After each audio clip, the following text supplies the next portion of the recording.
Haleluya, salam saudara-saudara, jumpa lagi dengan saya Saifuddin Ibrahim yang tidak pernah bosan, tidak pernah malas ataupun kecewa dengan apapun. Karena firman Tuhan, jangan pernah kecewa dan menolak aku.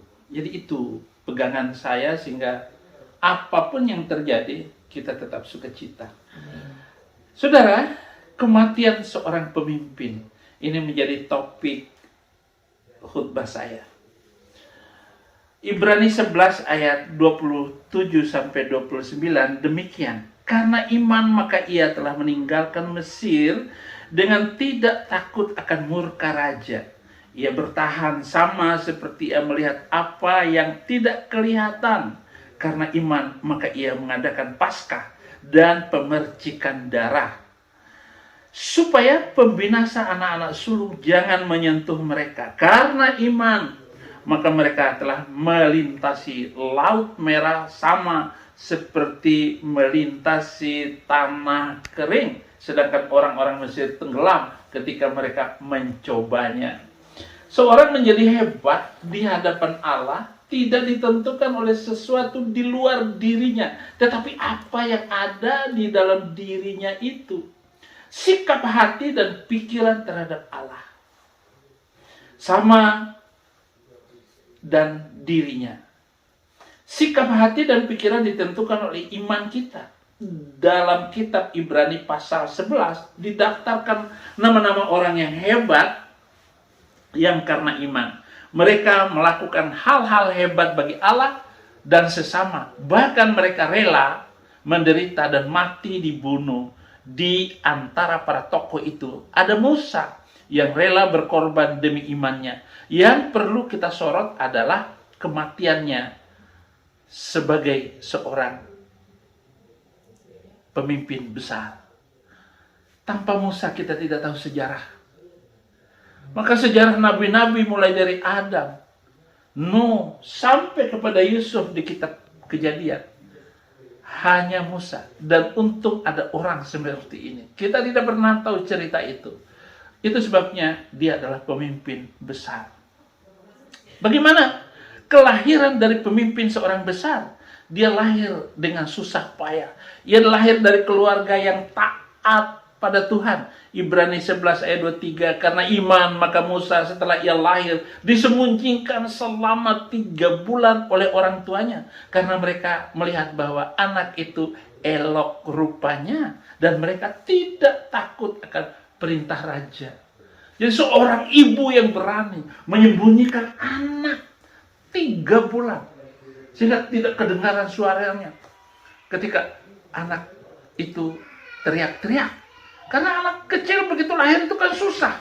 Siapa yang bisa menyembunyikan? Sementara raja sudah menyiapkan untuk dibunuh. Setiap orang anak dari Mesir harus dibunuh.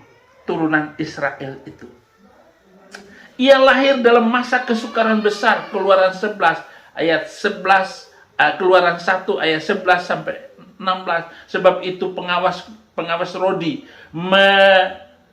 Rodi ditempatkan atas mereka untuk menindas mereka dengan kerja paksa. Mereka harus mendirikan bagi Fir'aun kota-kota perbekalan, yakni Pitom dan Ramses. Tetapi makin ditindas, makin bertambah banyak dan berkembang mereka, sehingga orang-orang merasa takut kepada orang Israel itu. Dan lalu dengan kejam orang Mesir memaksa orang Israel bekerja dengan pekerjaan yang berat, yaitu mengerjakan tanah liat, batu bata, berbagai pekerjaan padang, yang segala pekerjaannya dengan kejam dipaksakan orang Mesir kepada mereka itu.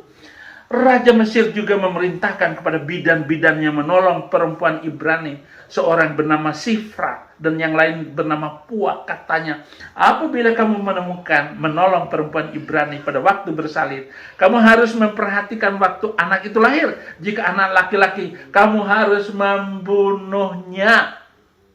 Tetapi jika anak perempuan, bolehlah ia hidup. Ini raja jahat.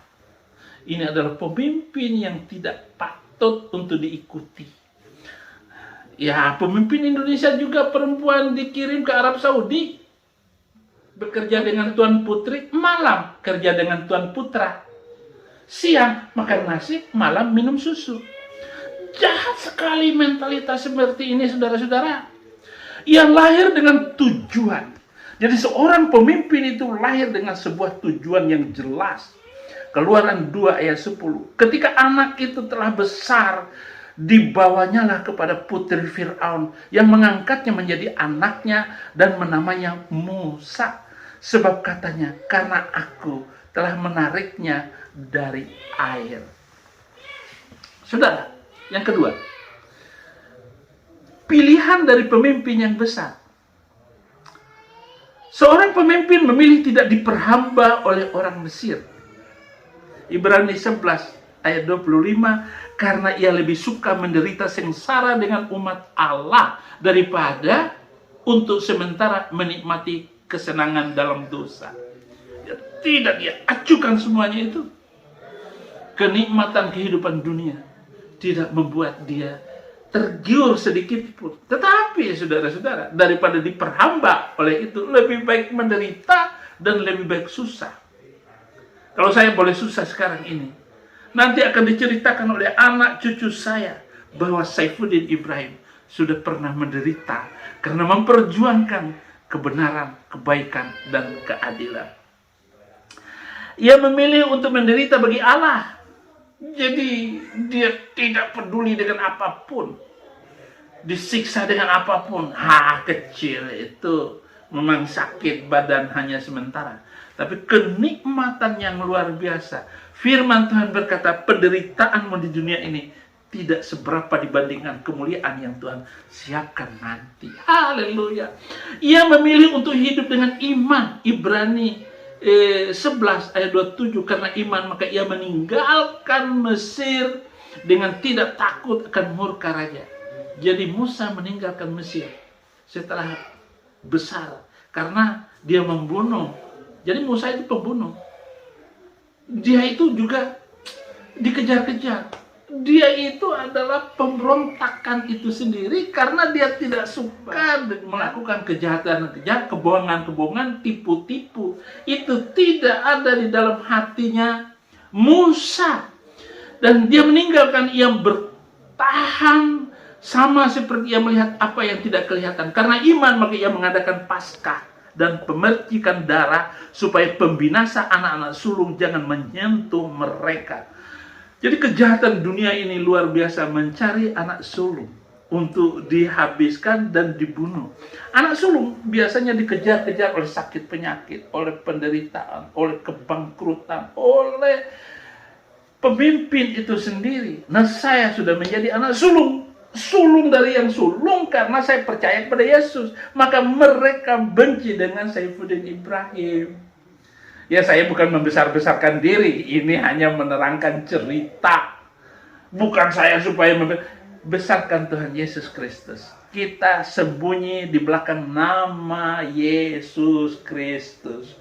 Jadi, yang ketiga, pemimpin itu hidup oleh visi dari pemimpin yang besar. Visinya harus jelas.